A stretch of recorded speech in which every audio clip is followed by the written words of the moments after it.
This morning on September 18th, 2025, Aerotechnics, one among the aviation companies here in Tanzania, has signed the MOU with National Institute of Transport, NIT, in Tanzania. And we are here with Mr. Jared Ajwanga from Aerotechnics, who will explain to us what this MOU is about and how will it impact the aviation training sector in Tanzania. Hello, Mr. Jared. I'm fine, Ken. Zen, how are you? I'm fine. How are you doing? Nice to meet you. I'm keeping well. Congratulations on this milestone. Thank you so much. Asante sana. Okay. I would like to start by asking what this MOU is about. Now, this MOU is part of a broader partnership that we want to establish for aviation industry in Africa. The fact that we've signed the MOU with Tanzanian NIT, it does not really lock it in NIT or Tanzania. There's a movement that we want to elevate African aviation to the global stage. Certain key things are facts, and that you can never take away from the history today. Number one, there's a bigger youth population in Africa than any other continent. Africa has the biggest youthful population. Number two, aviation is growing. There is a demand for over 800 aircraft engineers and technicians in the next 10 or so years. 700,000 engineers, 800,000 engineers, 700 pilots, and so on. These numbers requires action. One action that we must do boldly and deliberately is to ensure that we train our people, and not only train, we build competency amongst our graduates. And most importantly, we set them to paths of employability. So what the MOU is all about is to address this gap of competency and employability amongst the youths in our continent. We are starting from NIT and we'll move across the whole continent and go global. Aviation as it is also really growing, and the industry is self-calibrating.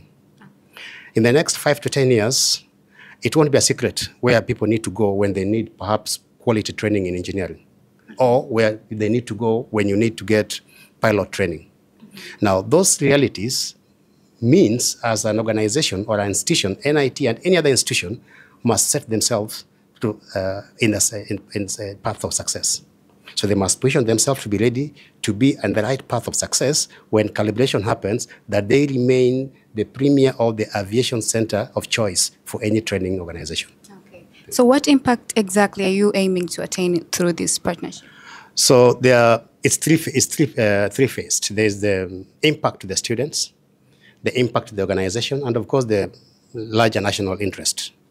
To the students, we are ushering these people in a path where they have trainings that are aligned with international standards.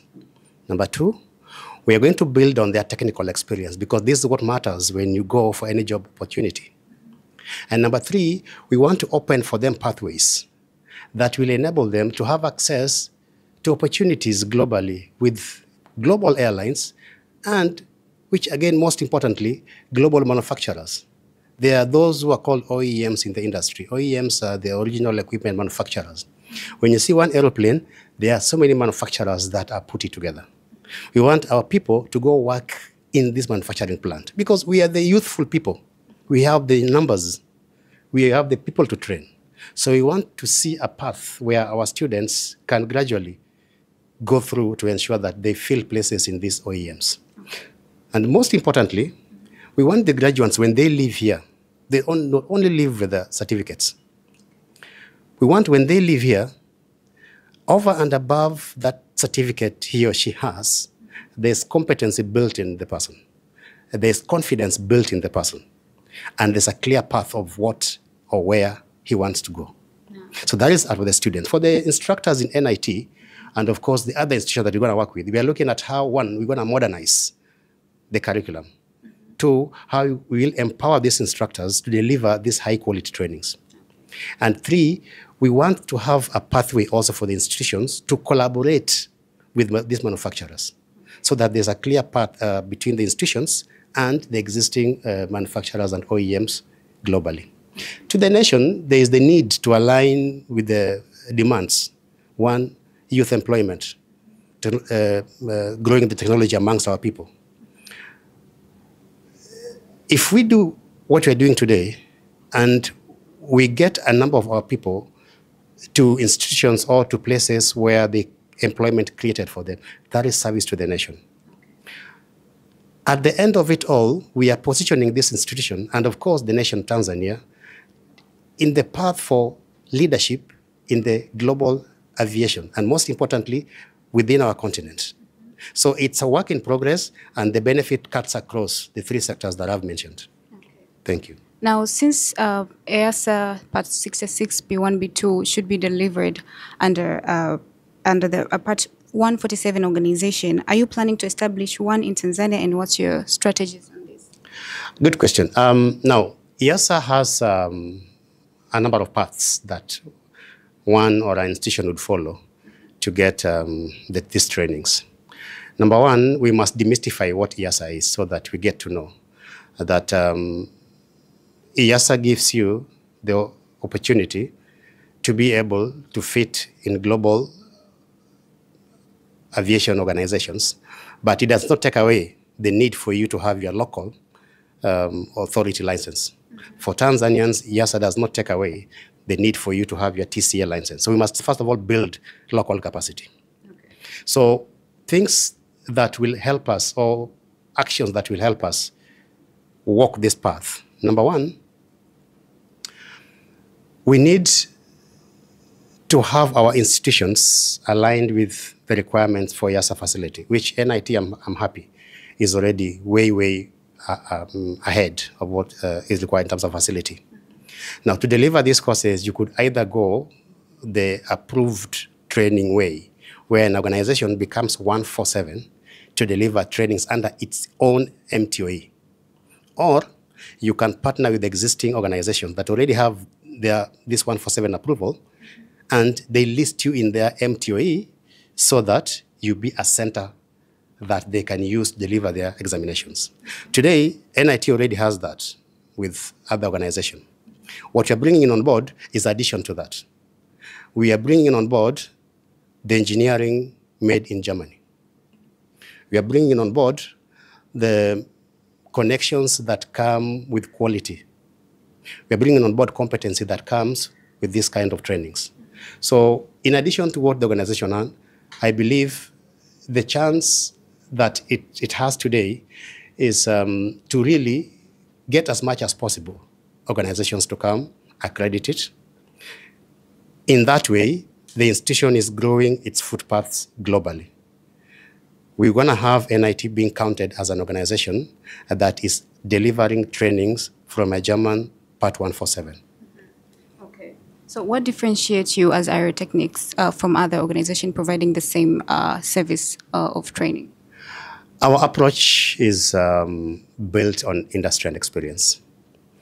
You know, it's one thing to just have in place EASA trainings, get a facility, bring in the examinations, let the students sit and do the exams. That's one thing. But after doing those exams, so what next? Number one. Number two, I keep telling my students that license do not make you that high engineer on demand. Competency does. So in Aerotechnics, what makes us different from any other organization? Number one, we have deliberate partnerships with organizations from Germany, looking at the background of engineering prowess. We all know what German engineering is. It is not a discussion we could have. If today you take to your parent a paper or a scholarship to do engineering in a German institution, and your neighbor brings another option from, be it other institutions, the German has a good name. And so we leverage on these partnerships to offer opportunities for these students beyond the training. Case in point is today we have students who are sponsored by the CA International and our training programs. Now, this sponsorship pays part of their school fee, but most importantly, a number of them also get mentored by the CA International. Now, part of this agreement is we get these students trained through reputable organizations, and that German comes in very strongly. Beyond that, then with the reputation that comes with the training institution and the support that comes with their collaborators, and of course, the wide network they have in the industry, we are able to assist these students get job placements. But even before you go to job placement, today the industry, things keep changing. Things are changing quite fast. By June last year, EASA made some steps. Today, a student that does EASA 145 trainings and is not working in an EASA-approved organization like in Tanzania here, they are not EASA-approved maintenance organizations that are domiciled here in Tanzania. Now, these students from here must therefore get placement in institutions that have EASA 145 authorization. So you must therefore try and get pathways for them on how they can move to gain at least 1 year experience in addition to what they have from the existing Part 145s. So there's a way, there's more to do in this path. So what Aerotechnics does, we don't only train. We train, we walk you through the experience gaining, we help you with your license application process if you need to, and most importantly, after doing all those, we have you in our job networking program. I shared today of a student that we have currently placed in an EASA 145, gaining her experience. She was previously working in an organization that was not 145 approved, but because of this EASA requirement that this student must at least have certain minimum requirements, she is today in an EASA 145 organization. I showed a video of a student, former student, that through our job placement programs is currently working in Canada. And we have so many across the globe. So for Aerotechnics, it's a process, it's a partnership that we build with you. It doesn't end with training. We work with you from the training, licensing process application, and job placements. Finally, other than this training, building competence is not an event. I mentioned it here today, what it is. It's a process. So we have mentorship programs that are continuous through our platforms. So many of these people join our mentorship programs in LinkedIn or any other program, and we talk about pertinent issues in the aviation industry. So we engage these students continuously until the time that he or she feels she is really ready. And again, learning is a continuous process. They again help us to train other people. So it's a process. Once you come in Aerotechnics, you don't exit. We walk with you the journey and we build the industry together. So we're building a movement that in the near future will be so hard to really break away. Okay, so through that process, given that EASA Part 66 graduate must complete OJT in a Part 145 AMO or MRO, are such organizations available in Tanzania, or will candidates have to seek placement elsewhere? Good question. Today, I showed in the classroom, in the meeting here, one of NIT graduates that through our program is currently gaining his experience in Kenya. We have other 3 students in other places. So we do not have an EASA approved Part 145 that's domiciled in Tanzania. There are those organizations that fly into Tanzania that are EASA approved, but the much one can do here is only a transit, which again is not so much because a 1 hour turnaround, and those airlines have their own engineers. So if you go in, you're not certified, they won't take you. They need your certification to get that job. So in most cases, these people must go to an MRO or an organization that's 145 approved to gain their experience. So it's among the pathways that we are working on.